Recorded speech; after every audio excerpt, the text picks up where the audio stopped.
Hello, and welcome back to our video series on pharmacology. In this video, we'll discuss chapter number 21, Anti-Infective Drugs.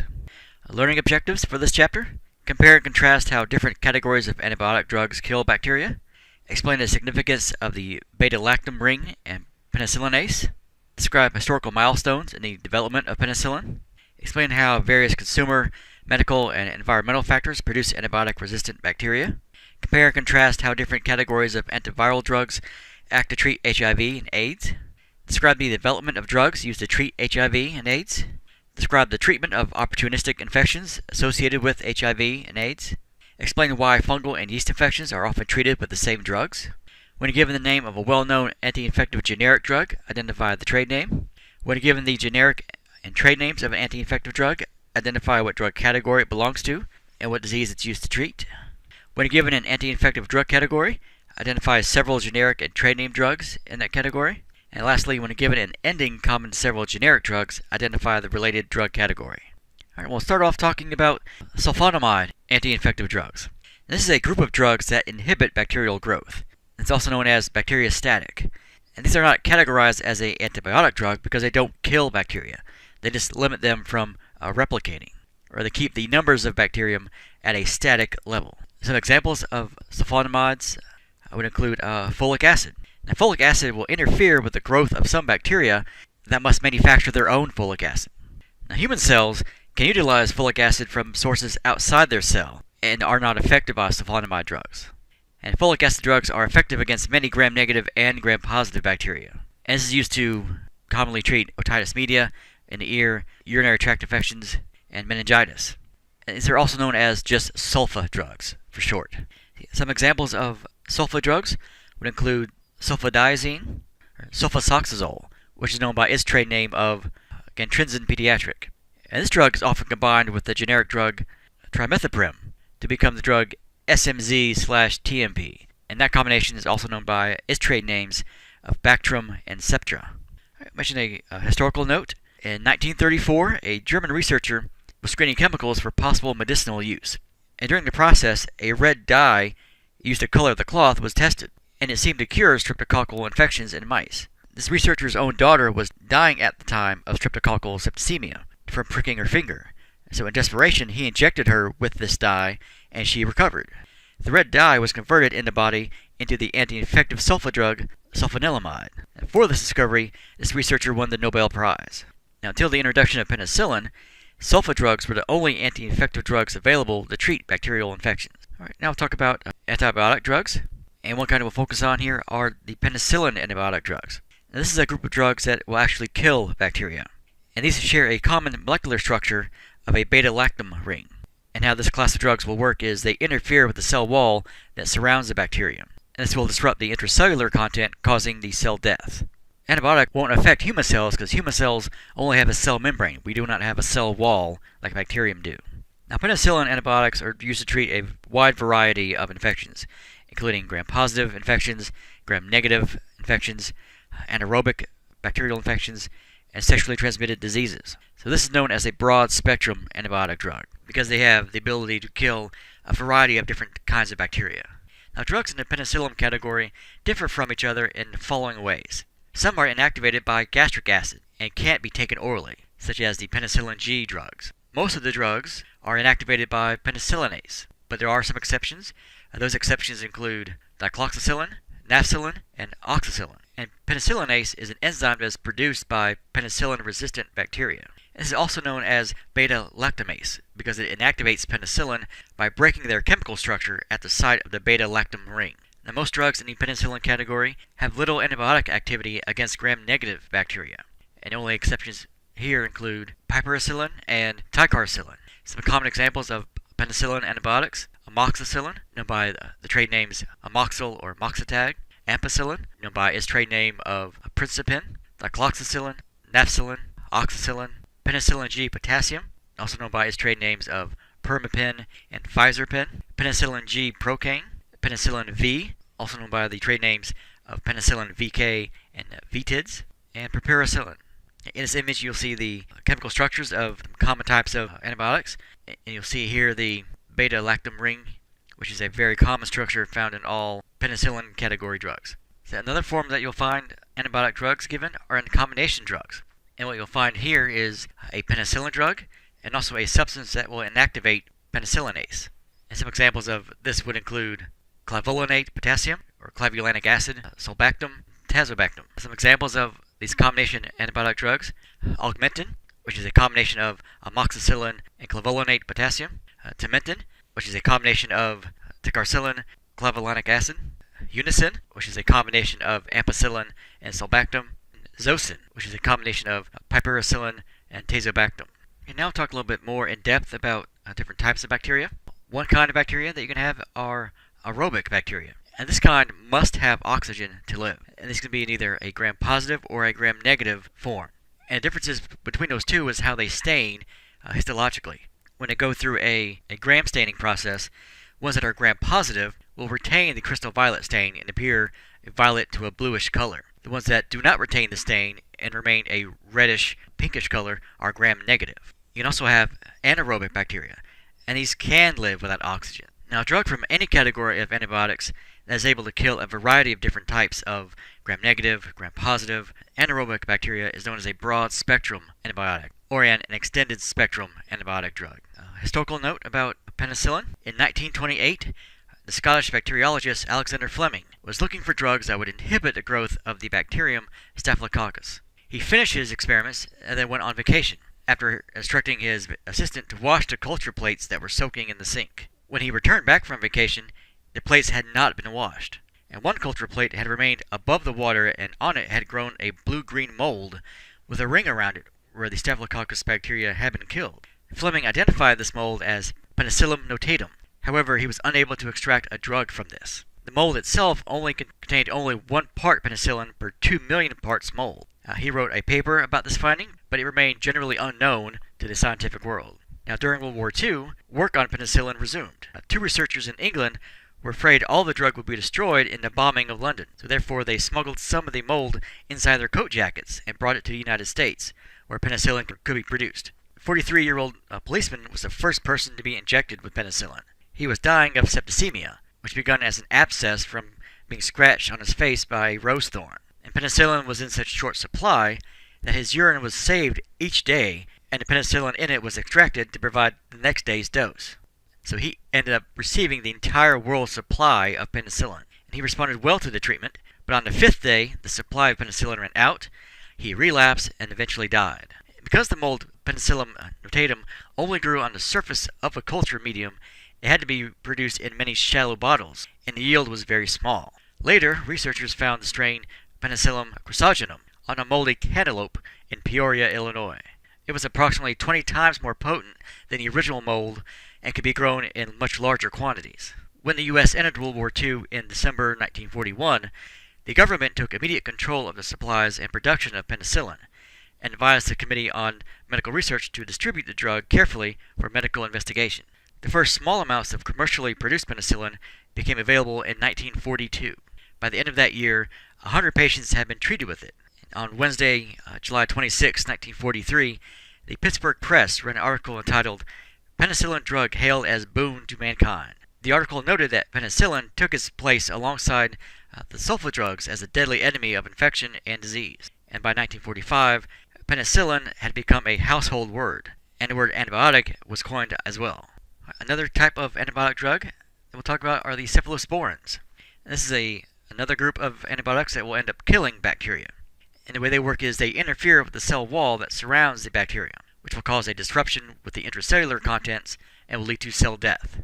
Now, cephalosporin drugs are divided into therapeutic antibiotic properties, and they're owned by first generation, second generation, and third generation drugs. The first generation cephalosporin drugs are a fairly broad spectrum of effectiveness against bacteria, but these are not effective against bacteria that produce penicillinase. And some examples of this type of first generation drug would include cefadroxil, cefazolin, and cephalexin, also known by its trade name of Keflex. The second generation cephalosporin drugs were more effective than first generation drugs against penicillinase. These are also effective against more gram-positive bacteria. And some examples of a second generation cephalosporin drug would be cefaclor, also known by the trade name Ceclor, cefadatan, rifaxitin, cefprozil, and cefuroxime, known by its trade names of Ceftin and Zinacef. The third generation of cephalosporin drugs are the most effective against penicillin that produce penicillinase. And these show the greatest effectiveness against gram-negative and gram-positive bacteria. This generation can also pass through the blood-brain barrier, which is very useful for treating meningitis. But the cost of these drugs is a lot higher than those of the other generations of cephalosporin drugs.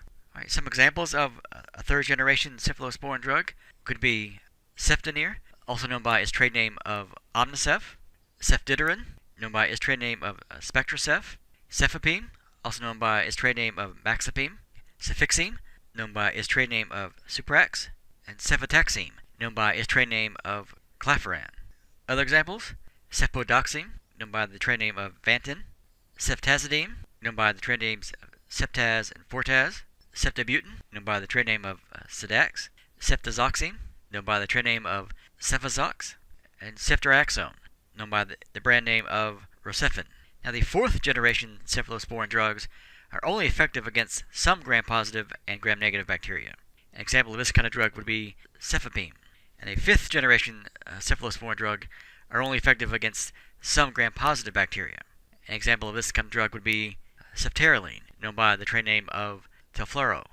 Now, cephalosporin drugs and penicillin drugs are structurally very similar to each other, and patients who are allergic to penicillin drugs may have an allergic reaction to cephalosporin drugs.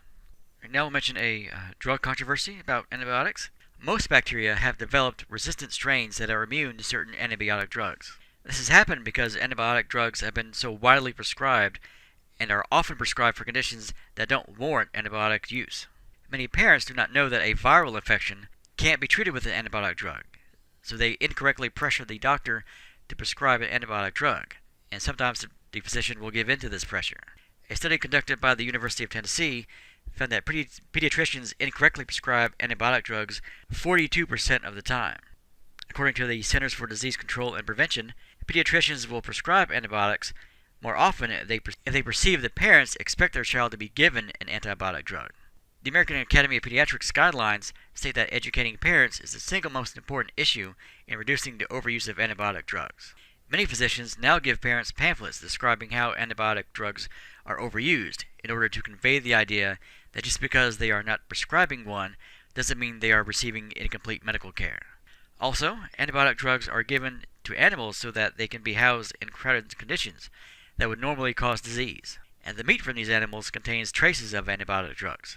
The nonprofit Union of Concerned Scientists reported that 16 million pounds of antibiotic drugs were given to animals annually in the 1980s, and this increased to 25 million pounds in 2001. In addition to that, patients take about 3 million pounds of antibiotic drugs each year.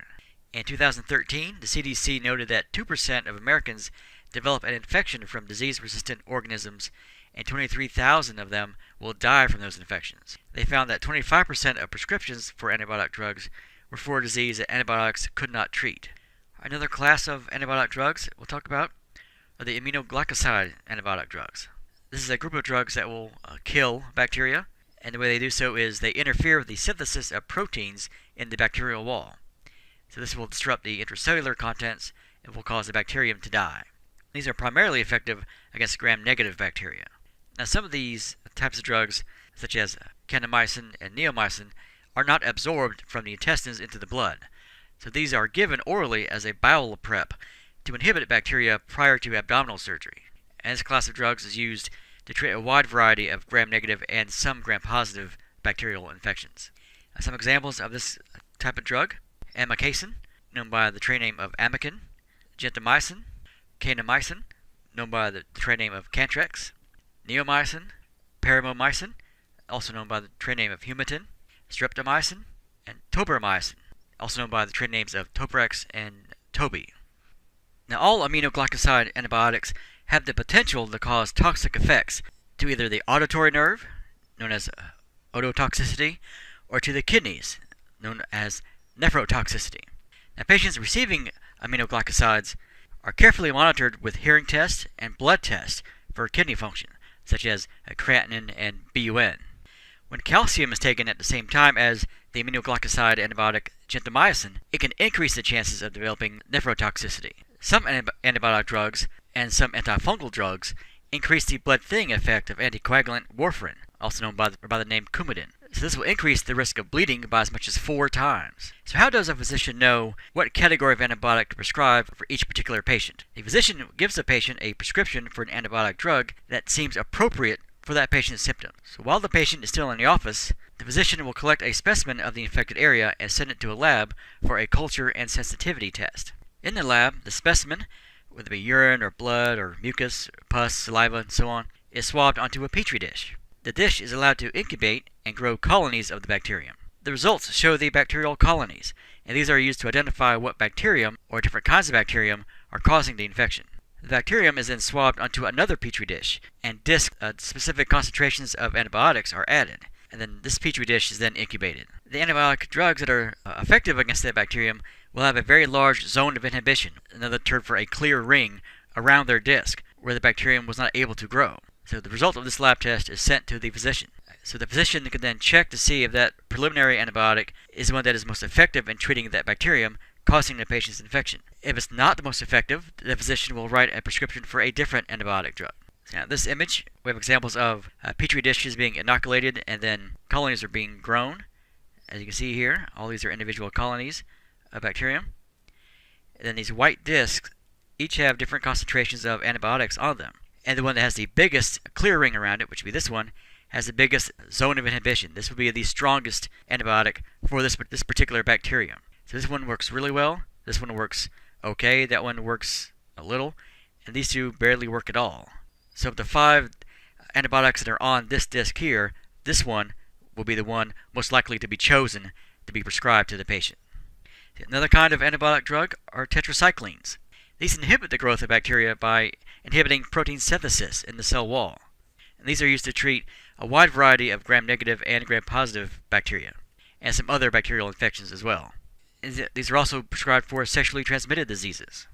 Some examples of tetracycline antibiotics include demoxycycline, also known by the brand name of declamycin, doxycycline, known by the names Vibertabs and Vibermycin, minocycline, known by the names Minicin and Dinicin, and tetracycline, known by the brand name of Sumicin. Another type of antibiotic drug are the carbapenem antibiotics, and these interfere with the structure of the cell wall of the bacterium and will eventually lead to the cell death. And these are effective against some gram-negative bacteria and some gram-positive bacteria. And some examples of this kind of drug would be doripenem, known by the trade name of Dorbax, ertapenem, also known by its brand name of Invans, and meropenem, known by the trade name of Mirum IV. Another type of antibiotic drug is a monobactam antibiotic, and these interfere with the structure of the cell wall of the bacterium and will eventually cause the cell death. And these are effective against gram-negative bacteria. An example of this kind of antibiotic would be aztreonam, which is known by its trade name of Azictam. Another category of antibiotics are the quinolone antibiotics. These will interfere with the bacterium's DNA and will cause cell death. And these are effective against gram-negative bacteria. An example of this category of antibiotics would be sonoxacin and nalidixic acid, which is known by its trade name of Negram. Another type of antibiotic are the fluoroquinolone antibiotic drugs.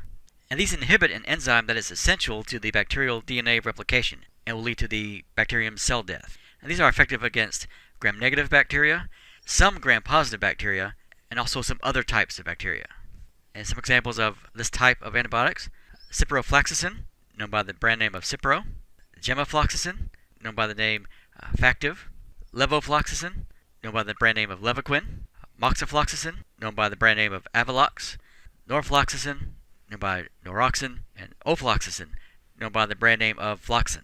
Another type of antibiotic drugs are the macrolide and ketolide antibiotic drugs. And these can either inhibit or kill bacteria. And these interfere with the RNA and protein synthesis within the bacteria. And these are effective against some gram-negative bacteria and some gram-positive bacteria, and then anaerobic bacteria. The ketolides are effective against bacteria that are resistant to several antibiotic drugs. Some examples of this type: azithromycin, known by the brand names of Zmax and Zithromax; clarithromycin, known by the brand names of Biaxin or Biaxin XL; erythromycin, known by the trade name Eritab; and telithromycin, known by the brand name of Kedic.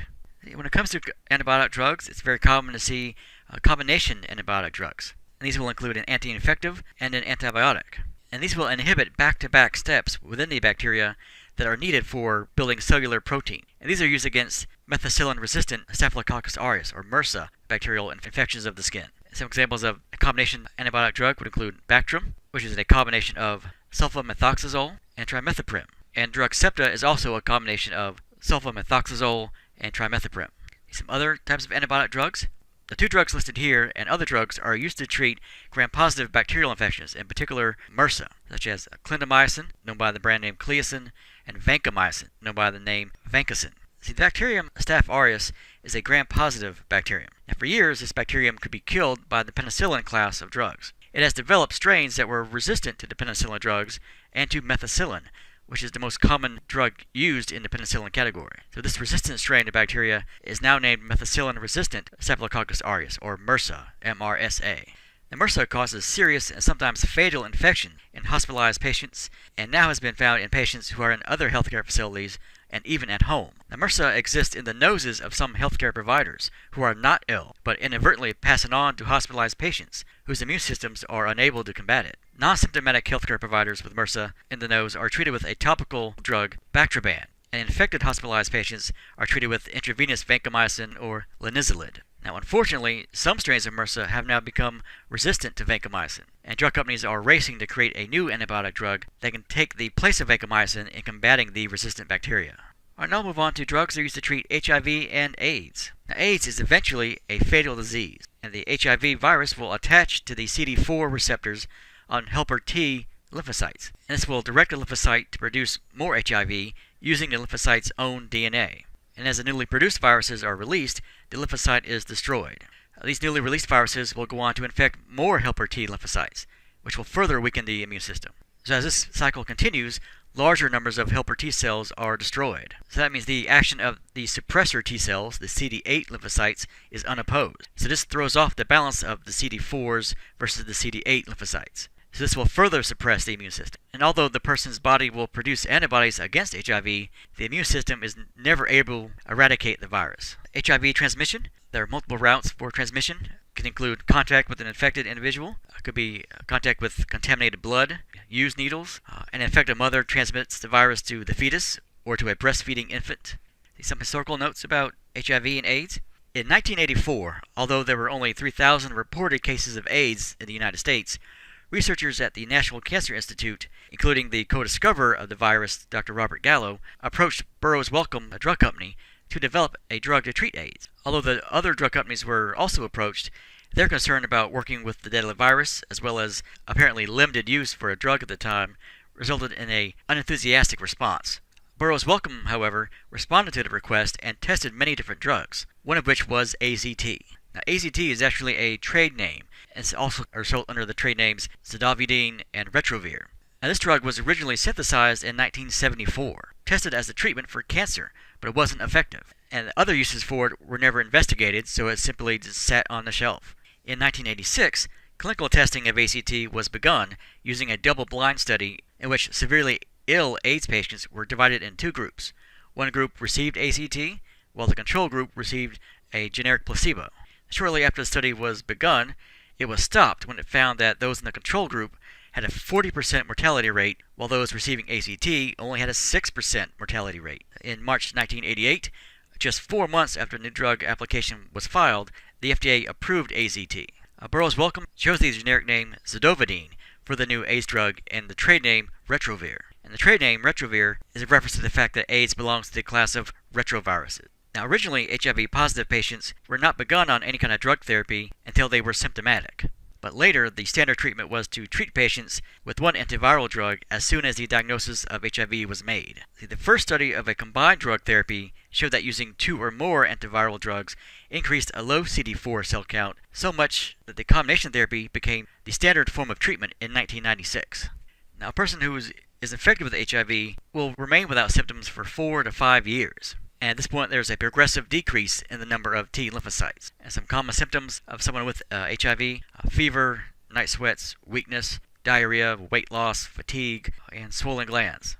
Now, the dividing line between diagnosis of an HIV infection and diagnosis of AIDS is determined by either the presence or absence of 2 main things: CD4 lymphocytes and opportunistic infection. If the CD4 lymphocyte count falls below 200 cells per cubic millimeter, or if opportunistic infections are present, both of these are key indicators that the disease has progressed to the point of AIDS. All right, when it comes to drug therapy for AIDS, the drugs are used to suppress the virus and also to treat any secondary opportunistic infections that will develop from the infection. Okay, drugs used to treat HIV also will inhibit the growth of the retrovirus, but they are unable to kill the virus. So the goal for this kind of therapy is to decrease the viral load, which is a reference to the total number of viruses in the blood and in lymphocytes, and also to delay the onset of AIDS and clinical complications from opportunistic infections. And the end goal for this method of treatment is to suppress HIV replication for as long as possible. The first study of a combined therapy showed that using 2 or more antiviral drugs increased the CD4 count so significantly that the combination therapy became the standard treatment in 1996, and this treatment is often called the AIDS cocktail. So several individual antiretroviral drugs are given at the same time, or the physician can prescribe a single tablet that contains 2 different antiviral drugs. And in 2006, the FDA approved the first combination drug that contained 3 different AIDS drugs, a tripla. The next generation treatment for HIV is called HAART, H-A-A-R-T, and that's an acronym for Highly Active Antiretroviral Therapy. And it uses a combination of antiretroviral drugs that target different parts of the HIV virus. A little bit more in depth on how this works. Like all viruses, HIV cannot reproduce by itself like a human cell can. It must enter a lymphocyte in the human body to be able to reproduce. Then it will inject its own genetic material, which is a single strand of viral RNA, into the DNA material of the CD4 lymphocyte. From here you have transcriptase that will copy nucleic acids and build new strands of the viral DNA, which is then integrated into the DNA of the host cell, the CD4 lymphocyte. As new viruses leave the CD4 lymphocyte, this creates holes in the cell membrane, and the lymphocyte will basically just fall apart. And there are many different kinds of drugs used to treat HIV and AIDS. The first kind we'll talk about, nucleoside reverse transcriptase inhibitor drugs. And these will inhibit the enzyme reverse transcriptase. And this is an enzyme that the virus needs to reproduce itself. The inhibitor drugs also become a part of the viral DNA chain, which causes it to break, and then the virus will die. Some examples of this type of drug, abacavir, also known by the trade name Xiagen, didanazine, also known by its trade name Videx, emtricitabine, also known by its trade name Emtreva, lamivudine, also known by the trade name Epivir, stavudine, also known by the trade name Zerit, and of course the drug we mentioned already, zidovudine, more commonly known by the trade name Retrovir. Now, patients being treated with Retrovir can have a side effect of having a low white blood cell count, and the antipsychotic drug lithium can be given to these patients because it has a known side effect of causing a high white blood cell count. Another type of drug used to treat HIV and AIDS are nucleotide analog reverse transcriptase inhibitors. Now, these act in the same way as nucleoside reverse transcriptase inhibitors, but in a slightly modified molecular structure. And these will stop the retrovirus from reproducing. And this type of drug is given orally, and an example of this kind of drug would be tenofovir, also known by the brand name of Viriad.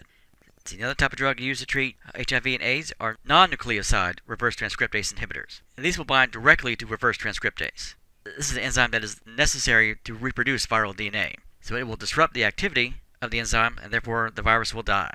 Some examples of this type of drug would include delaverdine, also known by the trade name Rescriptor, efavirenz, known by the trade name Sestiva, etravirine, known by the brand name of Intellence, nevirapine, known by the trade name of Viramune, rilpiravine, also known by the brand name of Edurant. Another type of drug could be used are protease inhibitors, and these will inhibit the viral enzyme protease.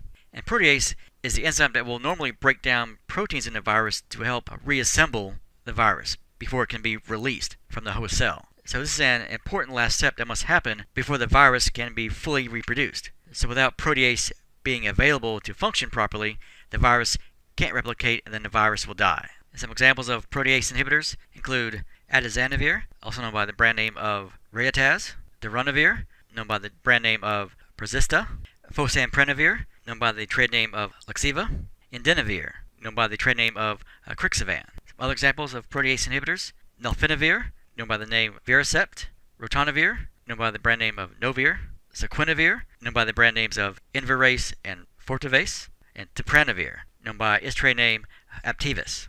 Another kind of drug that's used to treat HIV and AIDS are fusion inhibitor drugs. And these will act by blocking HIV when it tries to fuse its viral membrane to the cell membrane of the CD4 lymphocyte. Because the virus can't fuse with the lymphocyte, it can't inject genetic material into the cell and take that cell over. So if this step doesn't happen, then the virus can't replicate. Then it will eventually die without a host cell. An example of this kind of drug would be Infuvertide, also known by a trade name Fusion. So another type of drug used to treat HIV and AIDS are integrase inhibitors.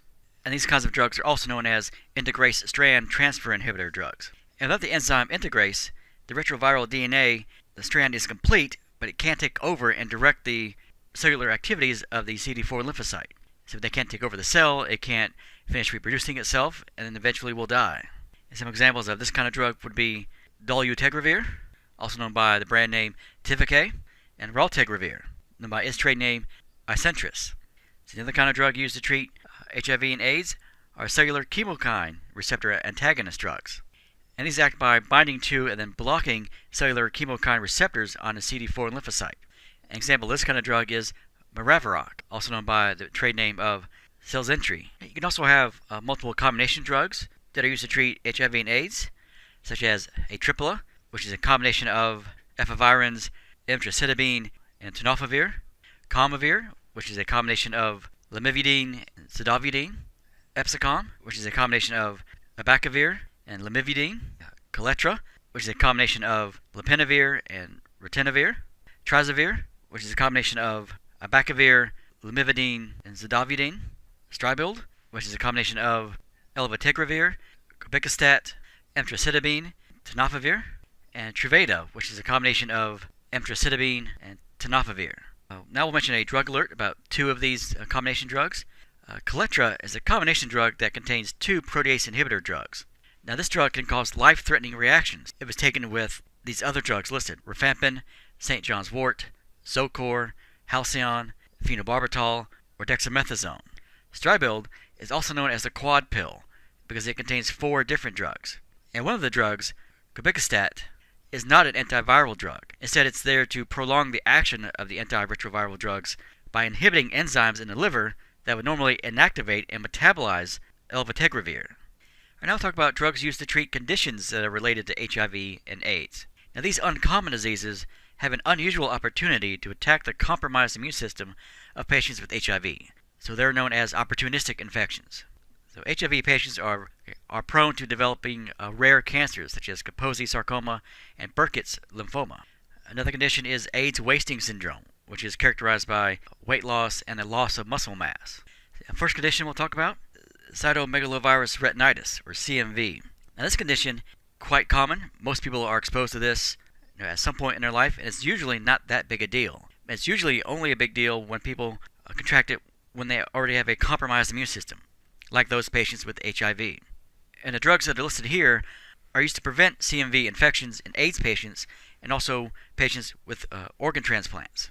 And examples of these kind of drugs would include cidofovir, known by the brand name Vistide, foscarnet, ganciclovir, also known by its trade name Cytovine, and valganciclovir, known by its trade name Valcyte. Another condition that's related to HIV infection is actually a complex of 2 infections, and collectively it's known as Mycobacterium avium intracellular complex, or MAC. This is a common late-stage complication of AIDS, and this occurs in about 40% of AIDS patients. And this is caused by 2 very closely related bacterium, Mycobacterium avium and Mycobacterium intracellular. And these 2 are so similar it's difficult to differentiate between the 2. So that's why these are usually grouped together as one complex infection, MAC. And this infection will infect the intestines and other organs in the body. The drugs used to treat a MAC infection include anti-tuberculosis drugs, macrolide antibiotics, fluoroquinolone antibiotics, aminoglycoside antibiotics, and orphan drugs.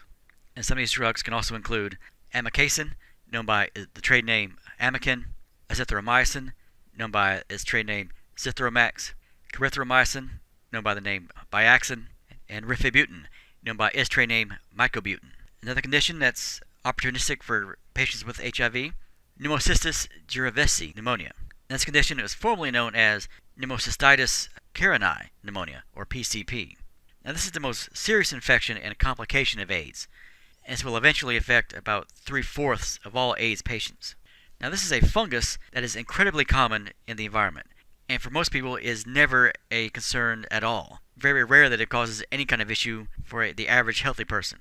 But with patients with AIDS, this can lead to a very life-threatening situation. Some drugs that would be used to treat the kind of fungal infection: atovaquone, known by the brand name Mepron; pentamidine, known by the trade names Nubupent and Pentam 300. You can also use combination drugs to treat this condition, like Bactrim and Septra, and both of which are combinations of sulfamethoxazole and trimethoprim. Alright, drugs are used to treat the condition of AIDS wasting syndrome. Now, these drugs are used to stimulate the appetite of AIDS patients and to build muscle mass and to treat the extreme weight loss of AIDS.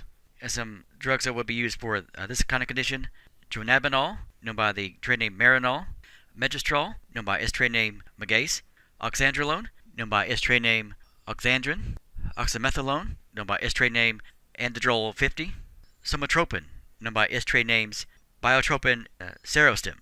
I now talk about drugs used to treat other viral infections. Now, antiviral drugs are used to prevent and treat infections caused by influenza virus, hepatitis virus, and others. When it comes to drugs for the influenza virus infection, these are antiviral drugs used to prevent or treat influenza A or influenza B infections. And some of these could include amantadine, known by the trade name Simitrel; the influenza virus vaccine, known as Fluarix or Flumist; oseltamivir, known by the Tamiflu; rimantadine, known by the brand name of Flumidine; and zanamivir, known by its trade name of Relenza. Right, now, flu shots are given prophylactically to prevent influenza, and these vaccines can either be the whole virus or a part of the virus, or a surface antigen from the virus to provoke the body's immune response and to create a temporary immunity. Now, annual revaccination is necessary to provide protection against the most current strains of the two most common and dangerous flu families, influenza A and influenza B. So each February, the Centers for Disease Control and Prevention selects those strains of influenza that are the most prevalent in Asia and other parts of the world to include in the flu vaccine that will be offered in the United States the following fall before the start of flu season. Flu viruses mutate constantly and create many new subtypes, and so the influenza vaccine must be reformulated every year. Persons who get the flu shot can still get the flu from other strains of the virus that are not included in the flu vaccine. Drugs for hepatitis virus infection. These are for treating chronic hepatitis A, hepatitis B, or hepatitis C. And some examples of this kind of drug would include adefovir, known by its trade name Hepzira; entecavir, known by its trade name Barclude; interferon alpha 2b, otherwise known as Intron A; interferon alpha-con 1, also known by the trade name Infergen; and lamivudine, known by the trade name Epivir; peginterferon alpha 2a, known by the trade name of Pegasus; peginterferon alpha 2b, known as Pegantron; ribavirin, known by the trade names of Rebitol and Copegis; talbivudine, known by the trade names of Tizeca; and tenofovir, known by the brand name of Viriad. You can also treat hepatitis virus infection with vaccines, such as the hepatitis A vaccine, known by the trade names of Havrix and Vacta; the hepatitis B vaccine, also known as Recombavax HB and Gerix B; and Twinrix, which is a combination vaccine of hepatitis A and hepatitis B vaccines. Another way to treat hepatitis virus infections is with a hepatitis B immunoglobulin, also known by the name Hepagam B. This is used to prevent hepatitis B from developing after an initial exposure, before that patient has time to develop their own antibodies. Some various drugs for herpes virus infection, whether it be type 1 or type 2, herpes zoster, or HPV, human papillomavirus. All right, now we talk about drugs that are used to treat fungal and yeast infections. Now, both fungi and yeast can cause disease either topically or systemically. Many of these are going to be opportunistic organisms, and these will grow most successfully when the patient's immune system is already compromised or under stress. For opportunistic organisms, in patients that are immunocompromised, such as patients with cancer, undergoing chemotherapy, AIDS, bone marrow transplants, so on, infections can become widespread and extremely serious. And fungi and yeast can be treated with the same antifungal or anti-yeast drugs because they are so biologically similar to one another. Antifungal drugs will act by binding to a specific receptor on the cell membrane of the fungus or the yeast. This will change the permeability of the membrane, which will cause the cell to basically fall apart and the contents will leak out. Another way you can treat fungal infections is with topical drugs. These will be used on infections on the skin caused by the fungus tinea, such as for ringworm, athlete's foot and jock itch. These can also be used on fungal infections of the nails, such as in onychomycosis, but only up until the infection reaches the nail bed. Drugs for systemic fungal infections. So when fungal infections become embedded into the nail bed and the nail becomes misshapen or thickened or discolored, then you can't use a topical treatment. You must use a systemic treatment. So these must be treated with an oral antifungal drug that will act systemically through the blood to reach the tissues around the nail. And drugs used to treat systemic fungal infections can be given with an oral route of administration or intravenous route. And these are used to treat severe fungal infections in other parts of the body, such as aspergillosis, blastomycosis, cryptococcus, and histoplasmosis. And some examples of this kind of drug would include amphotericin B, known by the trade name of Fungazone, caspofungin, known by its trade name Cancetus, fluconazole, also known by the trade name Diflucan, flucytazine, known by the trade names Ancabon, griseofulvin, known by its trade name Grifulin. Some other examples of drugs used to treat systemic fungal infections: itraconazole, known by its trade name Sporanox, ketoconazole, known by its trade name Nizoral, posaconazole, known by its trade name Noxafil, terbinafine, known by trade name Lamisil, and voriconazole, known by the trade name of Vfend. All right, now we'll talk about conditions that are caused by yeast infection. Now, topical yeast infections can occur in the mouth, and drugs that treat yeast infections can either be given orally or intravenously. Now, drugs that will treat yeast infections act systemically to treat severe infections, such as candidiasis, that's found in the mouth that extend into the esophagus and into the stomach and other parts of the body. And many are also used to treat systemic yeast infections. Some examples of this kind of drug would include amphotericin B, known by the brand name of Fungazone, nidulafungin, known by the brand name of Araxis, caspofungin, known by the name Cancetus, fluconazole, known by the brand name Diflucan, flucytazine, known by the name of Ancabon, itraconazole, known as Sporanax, ketoconazole, known as Nizoral, mycofungin, known by the name Mycamine, posaconazole, known by the name Noxafil, voriconazole, known by the trade name of Vfend. Alright, that brings us to the end of this chapter. We will continue our video series on pharmacology with our next video on chapter number 22, chemotherapy drugs.